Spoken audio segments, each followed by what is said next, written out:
It's nice to see all of you. I want to thank you for coming tonight. There's a lot of places you could be besides attending a seminar, home with your family or visiting friends or having a party or whatever. But you've chosen to be here tonight, and I appreciate that very much.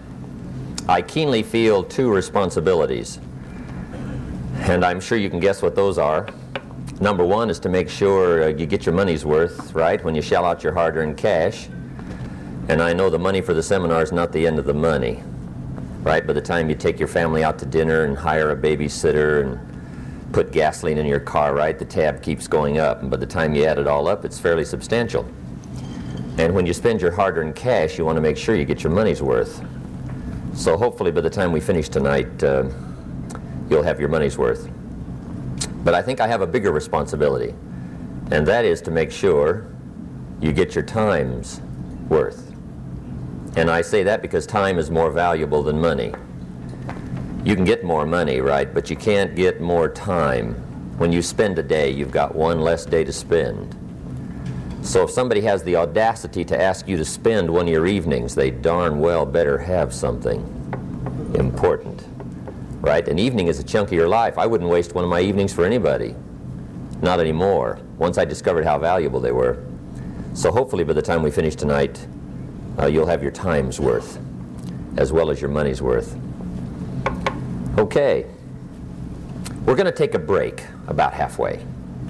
Not just for the smokers, but for everybody. We can't sit here right 3 hours straight. That would be asking a little bit too much. Somebody once said, the mind can only absorb what the seat can endure. And I think that's true. So we're not going to make you endure too long before we take a break along about midway. We'll stretch a little bit and then we'll come back and we'll finish up. Does everybody have note paper? Some note paper. If you don't have some, borrow from your neighbor. Make sure you've got something to take notes on. This is a work session tonight, okay? I have not come to entertain you, as you can tell by my opening joke, right? I wouldn't make it in Las Vegas. We don't have a dog and pony show tonight, but we've got some ideas to share. I'd like to have you capture them.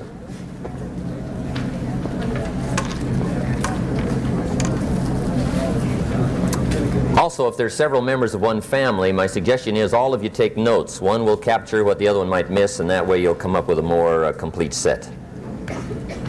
I think you'll be happier about that. Okay, hopefully everybody can find a seat tonight. It's kind of jammed in here. Do we have any teenagers? Teenagers, 19 years or younger, would you stand up? No cheating on this now. 19 years or younger, stand up wherever you are. All over the audience. Let's give them a hand. Hey, nice to see you. Thank you very much. I'm always flattered when the kids come. I've got a good story for you. Two little boys in school. One was very bright, the other one wasn't very bright. Teacher gave a test one day, 10 questions. And she's looking at the papers. To her surprise, the little boy who isn't very bright has answered 9 of the 10 questions. Perfect. And the teacher thought, well, that can't be right. He's not that smart.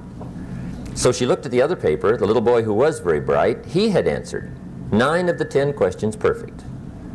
The teacher thought, well, something's wrong. And sure enough, the answers to the 10th question was the problem. The little boy who was very bright, when he got to the 10th question, he didn't know the answer, and he was running out of time, so he just wrote down, I don't know the answer to this one, turned his paper in. Teacher looked at the other paper, little boy who wasn't too bright, and he had answered the 10th question, I don't know either, and turned his in.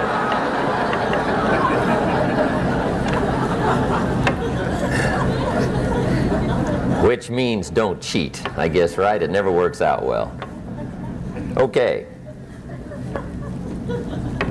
The ideas I want to share with you tonight, I started listening to at age 25, at a time in my life when I needed some additional ideas to help get my life straightened out and headed in a little better direction. I got off to a pretty good start up in Idaho farm country, where I was raised, southwestern corner of Idaho, little community of 4,000 or 5,000 people. In fact, my parents still live in the same little community where I was raised. I was just up to visit them last week. And they're doing extremely well. My father's 79, my mother's 73. And they're still very busy, very healthy, got all kinds of projects going. Unbelievable. Land development, they're making money. I can't believe them. They've been a great example for me. They bought some property not long ago, signed up for a 30-year loan.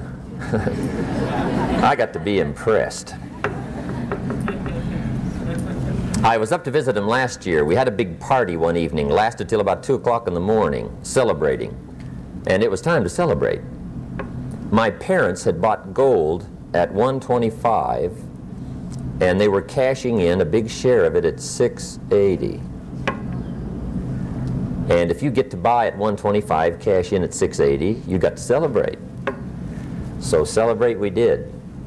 But anyway, that's where I got started. I went to high school and graduated. I went to college for a year and a half, and I quit. Decided I was smart enough, and got me a job and went to work to see if I could make all of my ambitions come true. A couple of years later, I met a very beautiful young lady, and I put probably my finest sales presentation on her. I promised her wealth and fame and fortune and world travel and all those good things. I said it will probably be the finest decision of your life to marry me. And she bought that story, fortunately for me. And we got married, and I'm continuing to work hard to see if I can't make all these dreams and promises come true. Well, 2 or 3 years after I'd gotten married, it didn't look like my new bride had made such a wise decision. I'm now starting to struggle. I'm not destitute, but it isn't working quite like I had promised. I'm looking at my paycheck on Friday, $57, and that isn't quite what I'd promised. And already I had fallen into the someday honey routine with my wife. Right? Someday, honey, you won't have to sit on this old furniture. Someday, honey, you'll have a car of your own.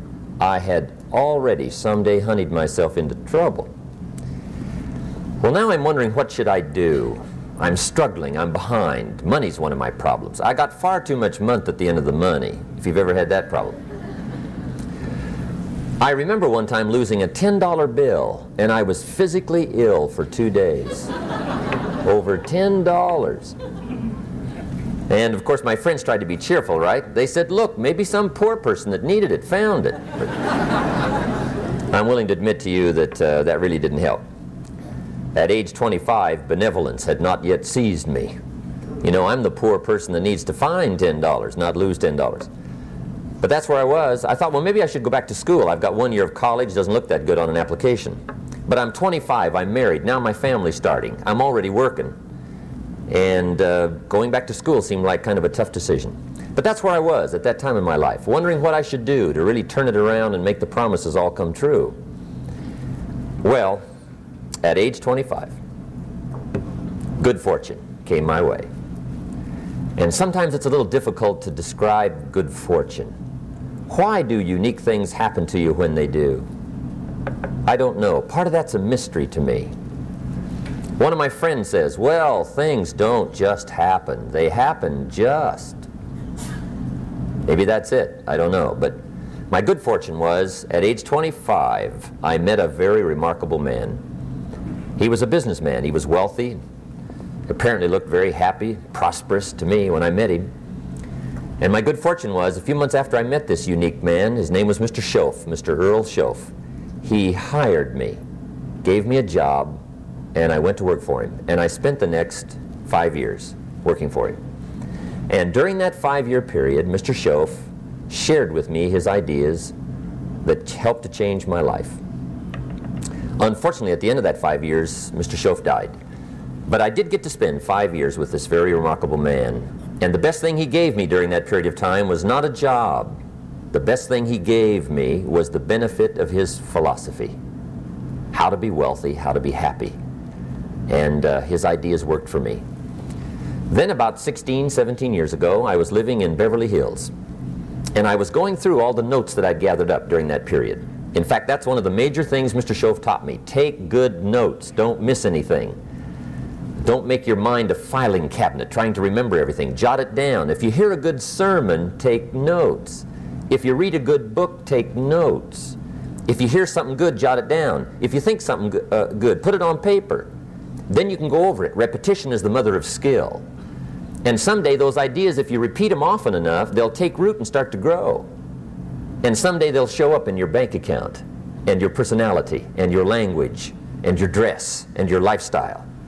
So he got me hooked on taking notes, and I did during that time, and I've taken them now all these years. And on this particular day, I was going through all those journals, and the idea occurred to me, why don't I share this with other people? I've used it to build some of my other companies, but I'd never shared it with the public. And I thought, well, that'd be an intriguing idea. See if I could put into words my feelings and my ideas that helped me to make major changes. So I thought, well, I might as well try it. So I put the material together that I thought was the most important, and 17 years ago, at the Beverly Hilton Hotel in Beverly Hills, a few blocks from where I lived, I gave my first seminar. And fortunately, tonight, you are not in on my first seminar. I struggled. It really wasn't quite that good. In fact, I'm willing to admit now it was so bad. If I hadn't have been conducting it, I'd have gone home. Right? That's how bad it was. But when you're doing them, it's hard to leave. But anyway, I struggled through it, did the best I could, and decided, well, I'll try it again, see if I get any better. Sure enough, I got a little more comfortable with making the presentation. And then I got invited other places to share my story, my ideas. And little by little, it started to grow. And finally, now it's become my major enterprise. I've arranged my other business affairs so I can spend most of my time now doing what I really like to do, and that's share ideas, talk about things that matter with people who care. And now the seminar's been translated in several languages, so I get to travel to other countries and share my feelings and my ideas with other people around the world. And tonight, I find myself in Anaheim, and I'm pleased to be here. What I would like to do is to share with you what I think made the major difference for me.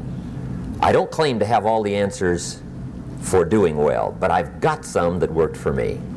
And what I would like to do is pass it along to you. That's the purpose of the seminar tonight, for you to pay your money and spend some of your time to be here, is to see what you think of my ideas. Just capture them, take them home, and edit them as much as you wish. Throw out what you don't like, try what you do like, and see what happens. But give me your attention for the next little while, and let's go through the ideas that I think the major things that help me to really make the changes in my life. Okay. Let me give you the table of contents first. I'm going to cover 5 subjects. Let me give you those 5, and then we'll come back and take them one at a time and we'll go through them. Okay, the first subject is personal development, which is the best place to start, right? If you don't start there, nothing much is going to happen. Here's the big challenge of life. You can have more than you've got because you can become more than you are. That's the challenge. And of course, the other side of the coin reads, unless you change how you are, you'll always have what you got. I have found in my experience that income does not far exceed personal development. Now, sometimes income takes a lucky jump, but sure enough, unless you grow out where it is, it'll usually come back where you are. Life has strange ways. If somebody hands you $1 million, best you become a millionaire quickly, so you get to keep the money. Otherwise, sure enough, it'll disappear. Somebody once said, if you took all the money in the world, divided it up equally among everybody, it would soon all be back in the same pockets. Incredible. Success is something you attract, not something you pursue. Success is looking for a good place to stay. So instead of going after it, you work on yourself. Personal development. See, the major question to ask on the job is not what are you getting. The major question to ask on the job is what are you becoming? See, the big question is not what am I getting paid here. The big question is what am I becoming here? Because true happiness is not contained in what you get. Happiness is contained in what you become. So that's our major subject for tonight, personal development. Of all the assignments Mr. Schoaf gave me at age 25, this was probably the most difficult. In fact, I'm still working on this one. I think it's an unending challenge to see what you can become. The next subject is called Basic Laws. And it's good to study the basics. And I call these basics primarily because they come from the Bible. Now, I'm not a theologian or a minister, and that'll be apparent. But Mr. Schoaf taught me that the Bible was a good textbook for ideas and stories and success equations, how to live the better life. I found out that was true. He also taught me that the Bible is as practical as it is spiritual, and I found out that's true.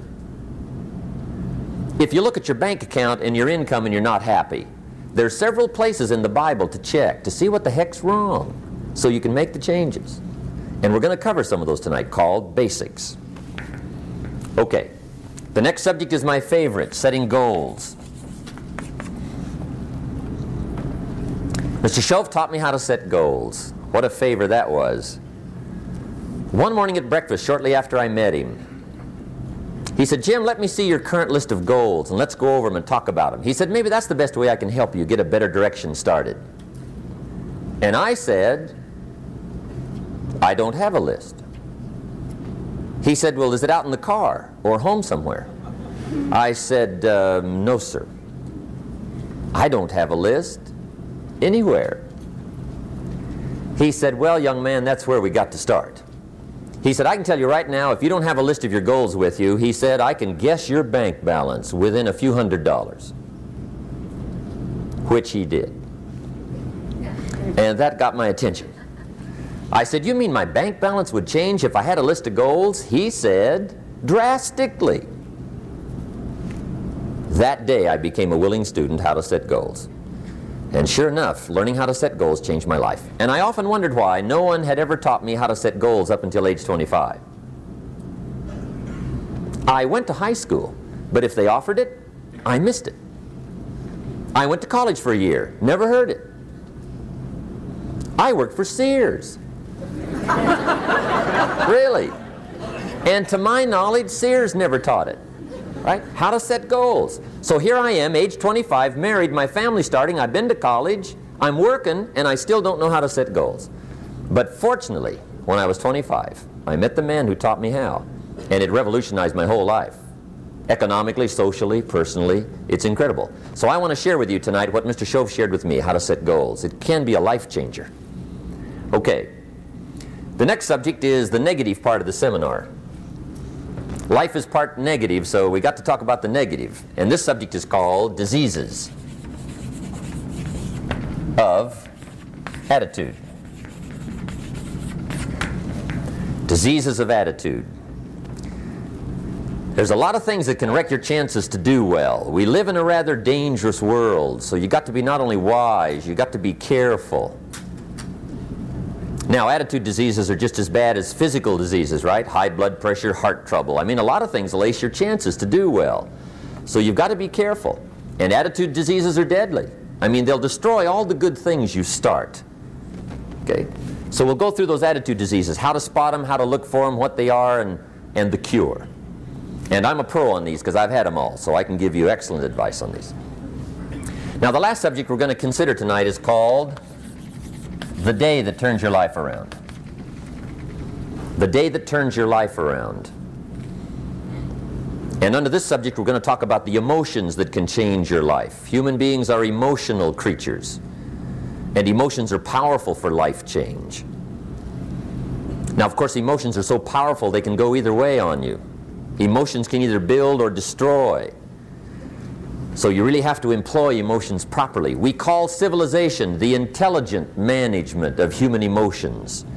If you can intelligently apply your emotions in the right direction, no telling what can happen. Could turn your life around one day would be sufficient. So we'll talk about those. Okay. Now that's a lot to cover in one evening, but we'll keep at it here and see if we can't get it all done. I'd like to have you now jot down the theme of the seminar. Every seminar should have a theme, I guess. We've got one. It's on some of our literature if you happen to notice it, but if you didn't, for your notes, here it is. The theme of the seminar goes like this: the major key to your better future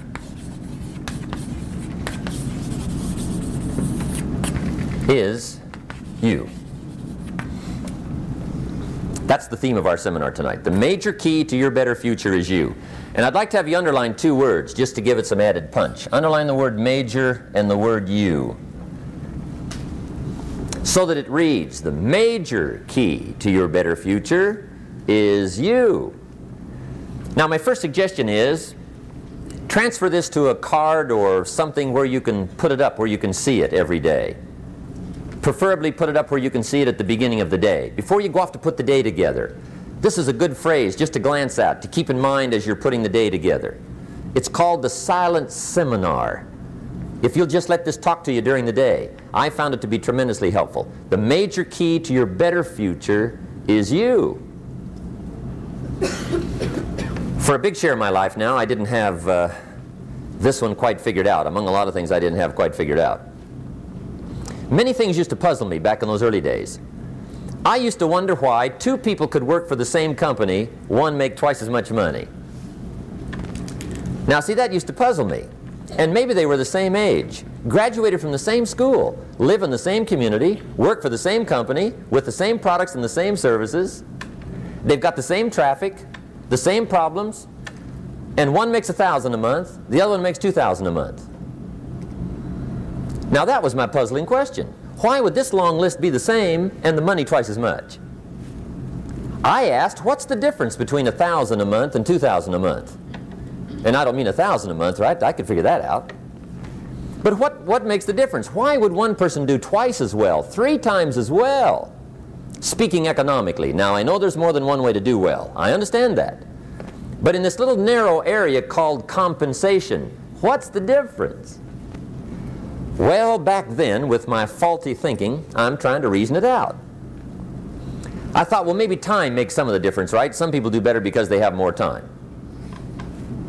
I used to say, Harold ought to be able to do well. He's got a lot of time. If I had all of Harold's time, I could do well. Now that's got to be dumb, right? Number one, you can't get somebody else's time. A guy says to me one time, he says, you know, if I had some extra time, I could make some extra money. I said, then forget it. There isn't any extra time. Hey, when the clock strikes 12 midnight, that about wraps it up, right? I mean, you can look around the gongs there for a little more, but it's over. You say to the guy, what are you doing? He says, I'm looking for extra time. See, they'll come and take you away, right? There isn't any more time. Now, if you can't get more time, which you can't, what could you get more of that would make a difference in economic results? And here's the key word. Make it a part of your notes. We're going to consider it tonight. The word is value. And I have a little phrase for your notes. Value makes the difference in results. Value makes the difference. You can't get more time, but you can create more value. Now here's the first lesson of economics. Everybody should learn it from the time they're old enough to understand what a dollar means, how to earn one, how to get one, how to keep one, what to do with it. First lesson of economics. We primarily get paid for value. That's lesson 1. Bringing value to the marketplace, that's how you get paid. You don't get paid for the time. I know it takes time to bring value to the marketplace, but you get paid for the value, not the time. Now, since that's true, here's one of the key questions of the evening. Is it possible to become twice as valuable at the marketplace and make twice as much money in the same time? Could you become 3 times as valuable? Make 3 times as much money in the same time? Is that possible? The answer is yes, if. And it's always if, right? Life is known as the big if. Harry Truman once said, life is iffy. How true. And here's the big if. We're going to consider it tonight. It's possible to do much better at the marketplace if you go to work primarily on yourself. And that's the theme of our seminar tonight. learning to work primarily on yourself. People have asked me for the last 24 years, how do you develop an above average income? And the answer is, become an above average person. Develop an above average handshake. Some people want to be successful, they don't even work on their handshake. As easy as that would be to start on. They let it slide, they don't understand. Develop an above average smile. Develop an above average excitement. Develop an above average interest in other people. Develop an above average intensity to win. See, that'll change everything. Probably one of the most frustrating experiences in life is looking for an above average job with above average pay without becoming an above average person. It's called frustration.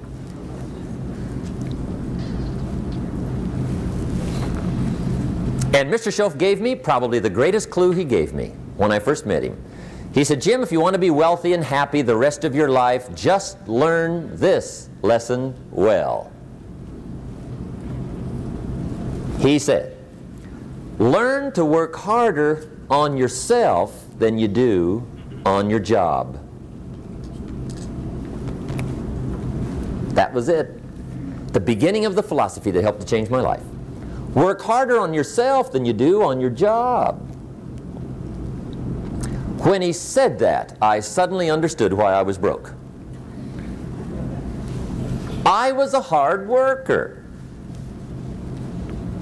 on my job. If anybody would have asked me, age 25, Mr. Rohn, are you a hard worker? I'd have said, yes, I'm a hard worker. Check my record. I work as hard as anybody. And that was true. I was a hard worker. I really was. But see, that was my problem. I was working hard on my job, but I wasn't working hard on myself. And that was my reason for lack of progress. Some people look for more money, but they look for it in the wrong direction. The guy says, I need more money, I'm going to go work on my boss. Well, number one, bosses are notorious. They do not play fast and loose with the company till. I've never seen a boss get excited and triple somebody's wages, right? I mean, they don't behave in such an irrational manner. So see, that's not what you work on. Some people say, well, I'll go on strike for more. Well, big deal. The problem with that game is, once you start it, it's never over. You'll always have to strike. And I'll tell you what you get by demand. Little bitty pieces. Barely enough. And now inflation beats that game, right? The guy demands 10%. Inflation's 12. He's behind 2. Right? I mean, it never ends. So see, that's not the key to success. Maybe survival, but not success. The guy in sales says, I've got it. I'll get me some of those books that teach you the tricky sales. And I'll go leap upon my prospects, dazzle them with my sales footwork, grab their money before they know what's happened. Well, you can play those kind of tricks if you want to. My observation shows the last 24 years, you wind up at the bottom of the economic ladder, not the top. See, it's not what you get by tricks. It's not what you get by demand. It's what you get by performance that counts. So that's one of the key phrases of the evening. It's performance that counts. And I discovered this. Performance comes from inside, not outside. For a share of my life, I'm looking for the answers to do well outside. Found out they were inside.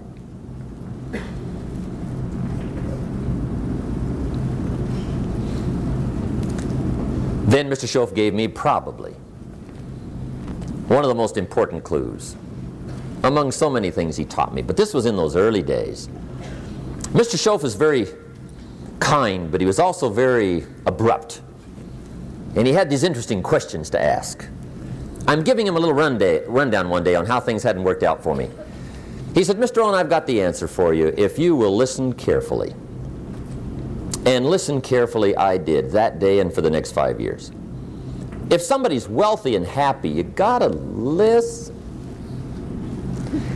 He said, Jim, I've only known you a short time, But he said, it's already my honest opinion that for things to change for you, you've got to change. That wasn't quite the answer I was looking for. But that's the answer he gave me, and I pass it along to you on this warm summer evening in Anaheim, California, 1981. For things to change for you, you've got to change. Otherwise, it isn't going to change. Before I met Mr. Shove, I used to say, I sure hope things will change. Right? That seemed to be my only hope. If it isn't going to change, I'm in serious trouble. And then I discovered it isn't going to change, so I'm in serious trouble.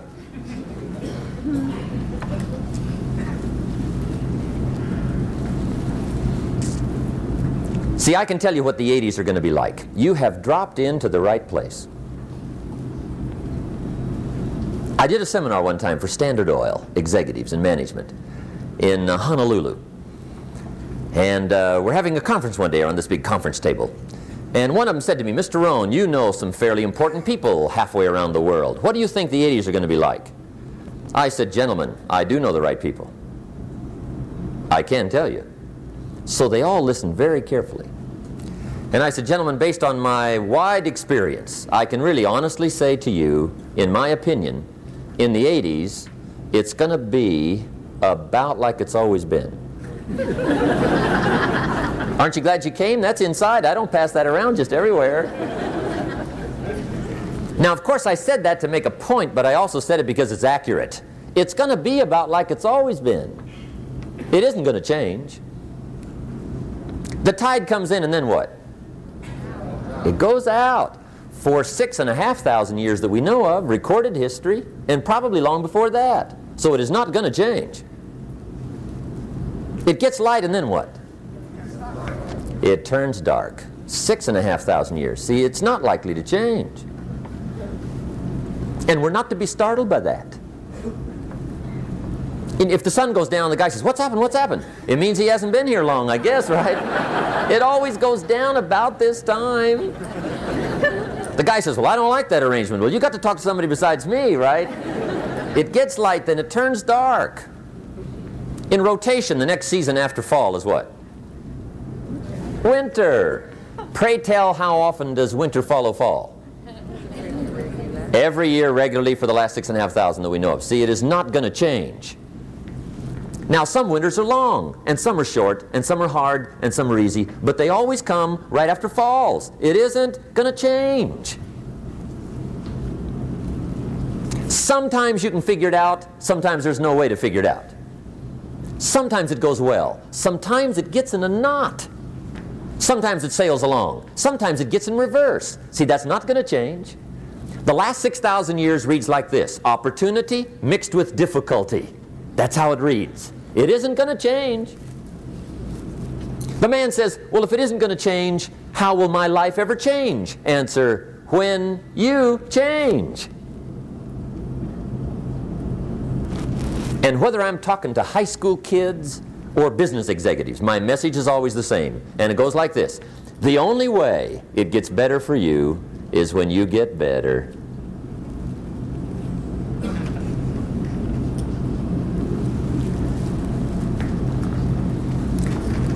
Let me give you the 4 major lessons in life to learn. Here's 4 majors.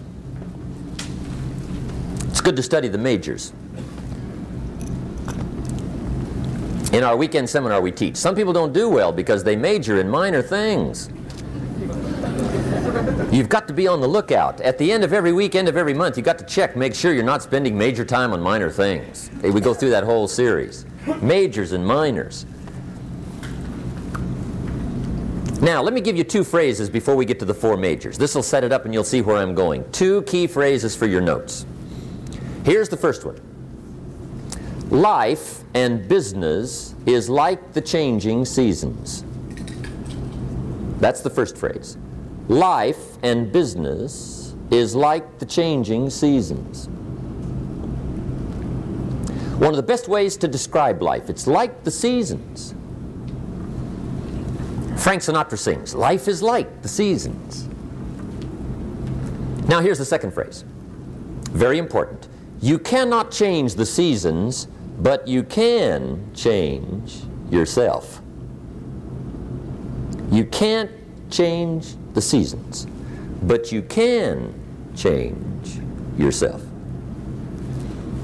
And see, that's how life gets better for you, not by chance, but by change. Now, here's the 4 major lessons in life to learn. I've got my first book finished, came out a couple of weeks ago. This is in it, the 4 major lessons in life to learn. Here they are. Number 1, learn how to handle the winters. That's lesson 1. They come right after falls with regularity. Some are long and some are short and some are hard and some are easy, but they keep coming. You must learn to handle the nights. They come right after days. You must learn to handle difficulty. It comes right after opportunity.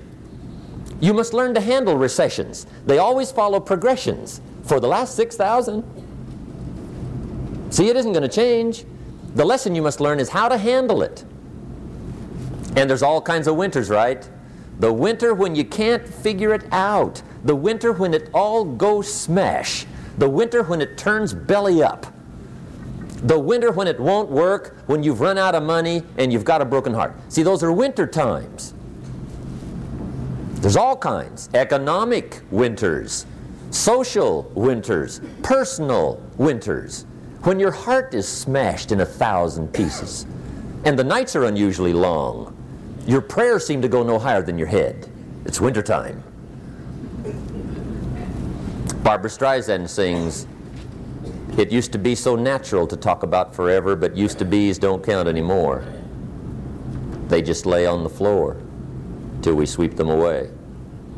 You don't sing me love songs, and you don't say you need me, and you don't bring me flowers anymore." A song of winter. But see, the disappointments come.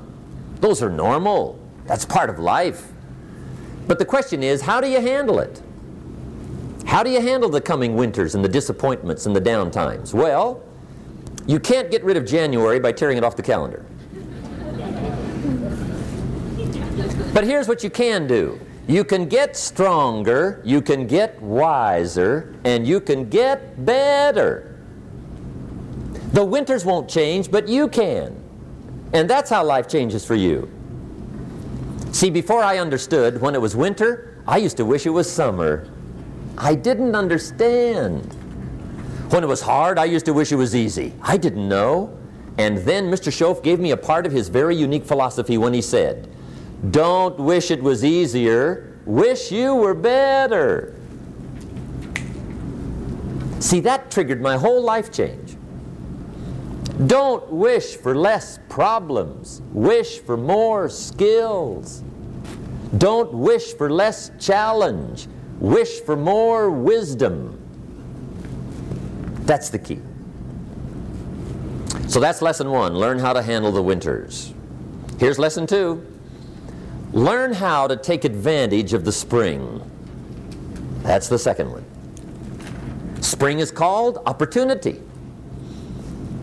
And spring follows winter. What a great place for it. If you were going to put it somewhere, that'd be the place to put it, right after winter.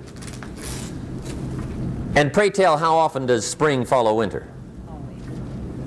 Every year with regularity, 6,000. You can almost count on it. See, opportunity always comes. Days follow nights. Isn't that terrific? Opportunity follows difficulty.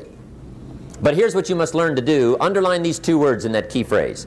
Take advantage. Underline those 2. You must learn to take advantage of the spring. See, just because spring rolls around is no sign you're going to look good come fall. You got to do something with it. In fact, you have to get good at one of 2 things in life. Planting in the spring or begging in the fall. Or get somebody to do it for you. See, those are about the only alternatives. Now here's what else you must do. Take advantage of the springs quickly, because there's only a few. Just a handful of springs have been handed to each of us. They don't come forever. Life is fairly brief. So you got to read every book you can get your hands on what to do with your springs while they're here. And take advantage, they soon run out. The Beatles wrote, "Life is so short." And for John Lennon, it was extra short. But life is brief. Elton John sings, "She lived her life like a candle in the wind." It's brief. So whatever you're going to do with your life, you got to get at it. Don't just let the springs pass, pass, pass. Here's the third major lesson in life to learn. Learn how to protect your crops all summer. You got to take care of what you start. Sure enough, as soon as you've planted your garden in the spring, the busy bugs and the noxious weeds are out to take it. And here's the next bit of truth. They will take it unless you prevent it. And that's the third major skill to learn. You've got to learn to prevent the intruder from taking all the good you start. It's one of the challenges. Here's two key phrases under number 3. First one, all good will be attacked. On this planet. Maybe not the next one we get to, but on this one, all good will be attacked. Every garden will be invaded. Not to think so is naive. And here's the second phrase. All values must be defended. Political values, social values, community values, family values, marriage values, friendship values, business values. Every garden must be tended all summer. Third major lesson. Now here's number 4. Fourth major lesson in life to learn. Learn how to reap in the fall without complaint. Learn to reap come harvest time without complaint. Take full responsibility for what happens to you. It's one of the highest forms of human maturity, accepting full responsibility.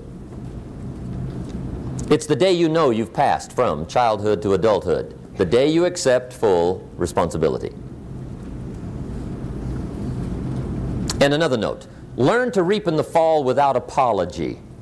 Without apology if you do well, and without complaint if you don't. That's maturity. I used to have that long list of reasons why I wasn't doing well. To explain. You got to explain, right? Otherwise you're going to look bad. I used to have this funny list called Reasons for Not Looking Good.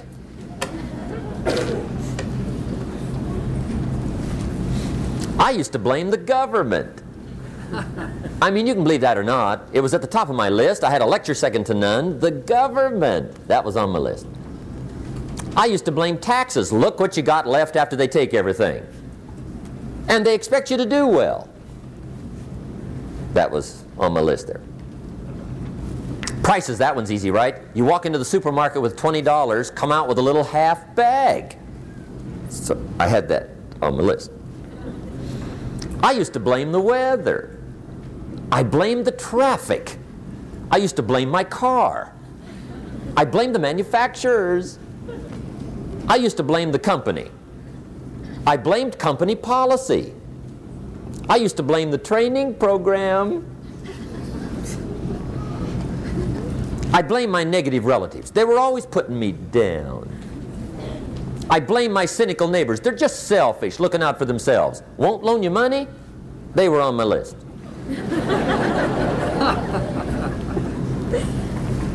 I used to blame the economy. I blamed the community. That's a pretty good list for not doing well, isn't it? I thought it was good.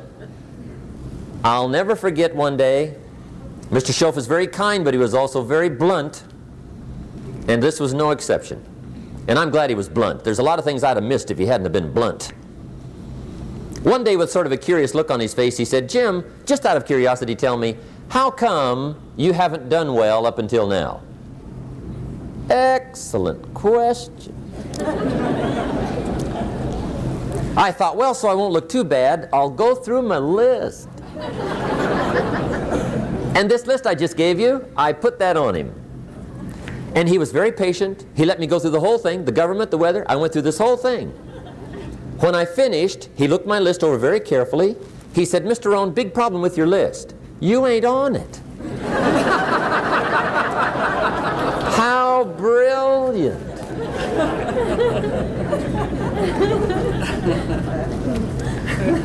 When I went to work for him a few months later, I learned very quickly to tear up my list, reasons for not doing well, and I threw it away.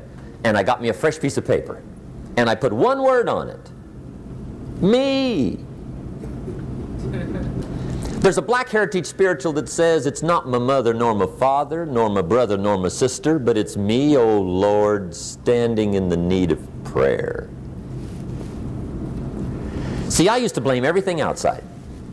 And then let me give you a little philosophy that helped turn my life around. For your notes, here it is. It's not what happens that determines the quality or the quantity of your life. It's not what happens. And the reason is because what happens happens to about everybody. No different. The sun went down on all of us last night. A common event, a happening. And I found out that the same things can happen to two different people. One gets rich and one stays poor. Why is that? It's because it's not what happens, but rather it's what you do that changes everything. So that's a key phrase. It's not what happens, it's what you do. What happens is about the same. You might put that in parentheses here. Same. What people do, that's what's different. Anything can happen, right? Everything can happen. I've heard all the stories. I've been one of the stories. Hey, we could all tell stories all night long, right? Happenings. Anything can happen. Have you heard of Murphy's Laws? Anybody here heard of Murphy's Laws? Okay, most of you have. Murph had these laws. One of them was, if anything can go wrong, it will. That's one of Murphy's Laws. He was not one of the great positive speakers of the day. But anyway, it's still true though, right? Anything can go wrong, everything can go wrong. For sure. I've fallen out of the sky so many times. Once to the tune of a couple of million. Devastating. Took me a while to survive that one. Now, it wasn't all that much, but it was all I had. Right? I mean, that's when it's much, right? When it's all you got. If you got 3, 2 go, you got 1 left, you ain't looking that bad. But when it all goes. Has anybody been there when it all went? Anybody? Come on, the rest of you liars. Go ahead. Hey, we've all been there, right? When it all went. Of course, it used to be a long time ago, right? When you ran out of money, got to 0, you were all through. Heck, now you can whistle right on by 0, right? I mean, they will bury you. That's what they will do.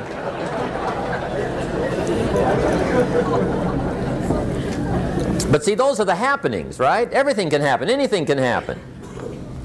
But it's not the happenings. It's what you do about it. Somebody says, yeah, but you don't understand the disappointments I've had. Come on. Everybody's had their share. Disappointments are not special gifts reserved for the poor. Everybody has them. The difference is what you do about them. It's not the weather. I used to blame the weather, and I discovered it rains on the rich. So see, that won't help. 2 men wake up one morning, there's a rainstorm on. One of them looks out his window, sees the rainstorm, and he says, wow, what a storm. With weather like this, they can't expect you to go out and make sales. He stays home. Same morning, the other guy looks out his window, sees the same storm, says, wow, what a storm. But he says, you know what, with weather like this, what a great day to go out and make sales. Most everybody will probably be home, especially the salesman.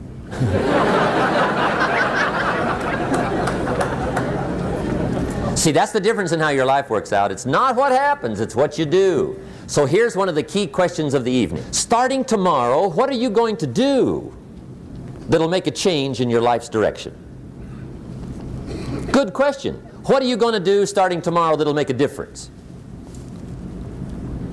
Now see, if you don't do something starting tomorrow that'll make a difference, guess what? It's going to be the same. And see, that way you can guess what the next 5 years are going to be like. Look at the last 5. Because the next 5 are going to be like the last 5 unless you, major key, tomorrow, change it all.